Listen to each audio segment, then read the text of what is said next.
नमस्ते विद्यार्थी मित्रांनो, या ठिकाणी गणित पहा. तुकाराम एक काम 25 दिवसात पूर्ण करतो आणि सखाराम तेच काम 10 दिवसामध्ये पूर्ण करतो. जर सखारामने 6 दिवस काम केले तर उरलेले काम तुकाराम किती दिवसात पूर्ण करेल? तर बघा, सखाराम एक काम किती दिवसात पूर्ण करतो? 10. तर त्याने या ठिकाणी स्पष्ट केलेलं आहे की 10 दिवसापैकी त्याने किती दिवस काम केलेलं आहे? 6. 10 दिवसापैकी त्याने 6 दिवसाचं काम केलेलं आहे, म्हणजे त्याचं शिल्लक काम किती आहे? 4.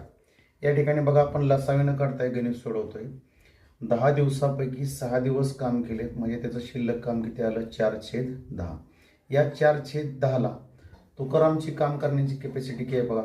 तुकाराम एक काम 25 दिवसामध्ये पूर्ण करतो, त्याला 25ने गुणा.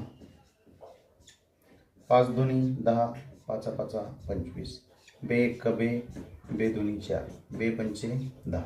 म्हणजेच तुकाराम ते काम 10 दिवसामध्ये पूर्ण करेल.